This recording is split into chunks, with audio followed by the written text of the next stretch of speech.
Jacy Jayne. Jacy Jayne is your new NXT Women's World Champion. First off, this video is not to disrespect anything like that towards Jacy Jayne. This is not what this is. But Jacy Jayne winning the NXT Women's Championship is one of, if not the worst decision in NXT history for multiple reasons.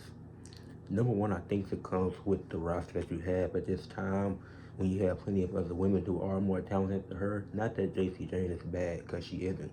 She won, her and Gigi Dolan were two-time tag team champions. They were a great tag team together.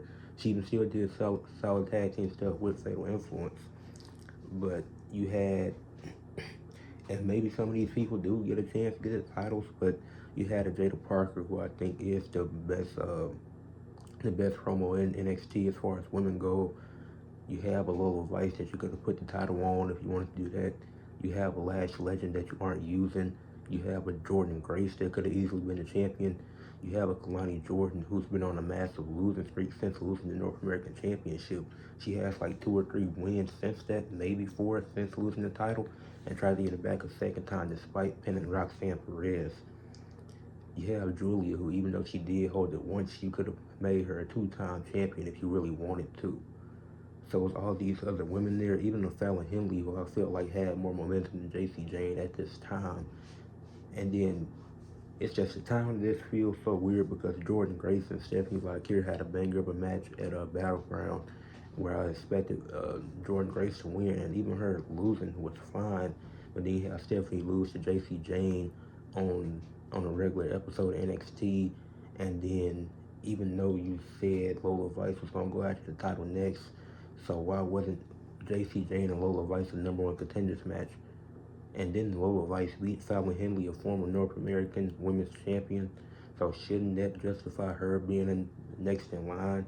So now Lola Vice and Stephanie are going to team against those 2 women from AAA, which I don't mind that. That might be a fun tag team match. I don't know much about those women, but was pretty sure Lola Vice was next before Jacy Jayne. So why didn't they just do a one-on-one #1 contenders match, or you do a triple threat with those 3, and that's how Jacy Jayne gets the title? Like, Stephanie Valkyrie having a banger with a match against Jordan Grace on the pay-per-view, then losing it 2 days later on the NXT show, that doesn't feel, that's just weird to me. That decision doesn't make sense at all. So then, like I said, the timing of it is really bad because you've had multiple opportunities to take the title off of Stephanie Valkyrie and put it on other people, like a Jada Parker, who had a great story going into the match. Mickie James told her she can't just sit around and wait. She got to take her opportunity, so she did that. You have a Lash Legend who could be a dominant heel in NXT right now, but they aren't using her. You have a Kalani Jordan who does a lot of great stuff in the ring. Obviously, the promo skills aren't there yet, but that's what NXT is for her to develop. So I get why you kind of don't want to go that route, but still, she shouldn't be on this massive losing streak since losing the North American Championship. She's got a few wins sprinkled in here and there, but majority of those matches have resulted in losses. So it's like, it's very, and then even Jacy Jayne as a heel, she doesn't get heel heat really, in my opinion. She doesn't really get, like, she'll get reactions, but she doesn't really get heel heat like that. At least not, the timing just feels off. And then even to, and I'm really trying to think about it, think maybe they make her a transitional champion. That's how you get it to Lola Vice.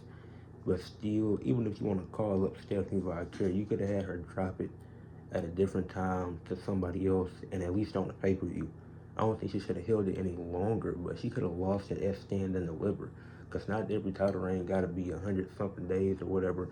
Like, she could have lost that Stand and Deliver in that Fatal 4-way, and it would have been fine. But Jacy Jayne just isn't it for me. Like, she's won 2 tag team titles in NXT with Gigi Dolan, who they were a great tag team. But as far as singles action goes, she hasn't really proven herself at all.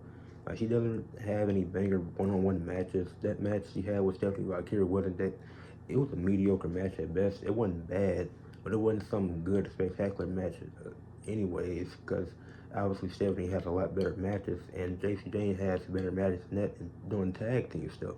So it's like, I just couldn't enjoy that match. Not because Jacy Jayne won, but the match just wasn't enjoyable. it wasn't a good match. It was mediocre at best. And it's like you're putting Jacy Jayne in a big spotlight that I don't think she's ready for. And Fallon Henley is the best one out of that group. Jacy Jayne left Toxic Attraction and did the same thing with Fatal Influence. Who became a single champion first out of that group? It was Fallon Henley. If Fallon Henley was to beat Stephanie Valkyrie for the title, it would have made more sense. Because think about it, she's already won the North American Championship. She's already proven herself in the singles division. So her winning actually would have made sense if she was to beat Stephanie for the title. Obviously, they didn't do that, and they want to do a story with Fatal Influence, I guess.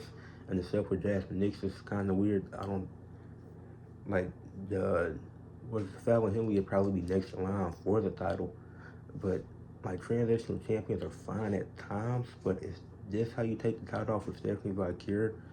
That just doesn't sit right because Jordan Grace or Jada Parker, they were perfect options to win it. Like you wanted to have pulled the trigger on Jada Parker as Stand and Deliver, have have her become the champion, because she's already great when it comes to promo. She's a great promo worker, so that's gonna sell you on the match alone. And then the matches have gotten better recently, so you could have put the title on her, had her hold it for 2 or 3 months, then put the title on Jordan Grace. Or the rumor is Jordan Grace is going to SmackDown, Stephanie Valkyrie is going to Raw. They'll both fit there. That's why I say give it to Jada Parker and let her do some stuff. Then she lose it to a Lola Vice because they never had their third match. I don't think. I'm pretty sure they're both 1-1 against each other. So their third match being for a championship 4 months down the line, and that's how Lola Vice finally becomes NXT champion. Okay, but you have so many talented women, and NXT does still have the best women's roster, but you aren't using. But that narrative is starting to change because some of the top women are going up, and you still aren't utilizing some of the women you have there. And if you are, you're not utilizing them the right way, which that's becoming a problem now. NXT has definitely had some flaws and made some mistakes recently. The Battleground was great. Each pay-per-view has gotten better, but the weekly TV shows is definitely going to have to be a conversation had thinking about this, because I had a different video in mind before I decided to do this one once I saw the match. But I'm kind of glad I'm doing this one now because it made me reevaluate some things and think about some stuff in NXT. I guess that's a really bad decision. And it's not that Jacy Jayne is bad. I just don't think she's proven. And if you want to say Jordan Grace, she hasn't earned it or she don't deserve it. I've seen people make that argument. Well, she's a 3-time TNA Knockouts champion and won the Digital Media Championship and won the Knockouts Tag Team Championships once. So she's a decorated company in TNA who WWE has a working and good partnership with right now. And you're telling me Jordan Grace doesn't deserve it when she's proven in a whole nother company? What sense does that make? Jordan Grace could have been the perfect person to take it off of Stephanie Valkyrie, and she wouldn't even have to hold it long. She could have held it for 3 months, and I wouldn't have been mad at it because she's gonna have to get. Because I feel like she should be on the main roster anyways.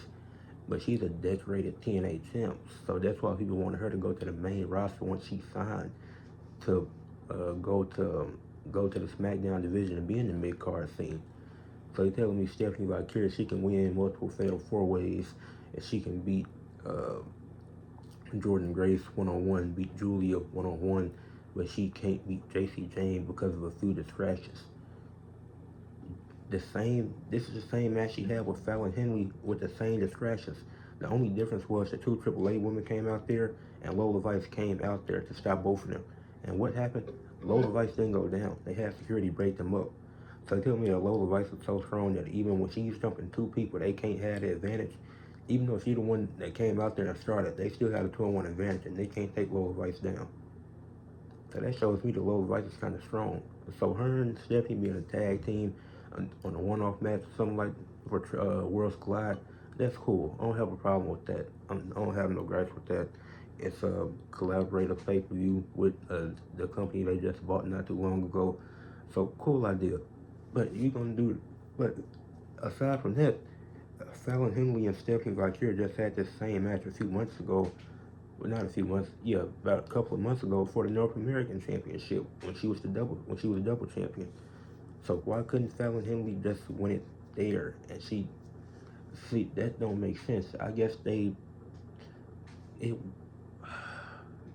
I'm really trying to comprehend it. Like it works for the story, I guess, because Jacy Jayne beat her and Fallon Henley wasn't able to.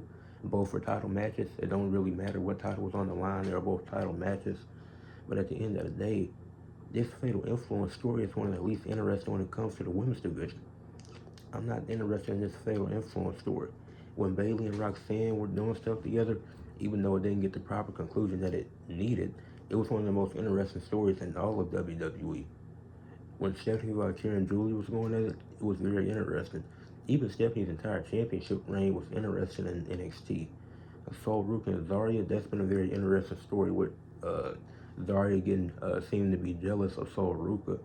I just don't think this is a smart decision business-wise. I think it's a really dumb decision by WWE to put the title on Jacy Jayne right now. Because you can say she deserves a push, this and that, but she hasn't really shown me nothing.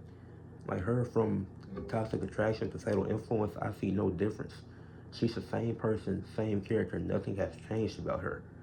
The wrestling hasn't changed, the promos haven't changed, nothing has improved. So I don't see how you can say she deserves it when she isn't really proving nothing. Like Kalani Jordan and Sol Ruka, two of the best in-ring athletes as far as the women's division goes in NXT. And obviously Sol has the North American women's title right now. Lash Legend, as I mentioned, a powerhouse who isn't really getting showcased. Jada Parker, the best women's promo in NXT. You can even make an argument that she's better than a lot of the women on the main roster. So it's not, like, I just think Jacy Jayne needs some more time. Like, if you do this 6 months down the line, then maybe I can get behind it.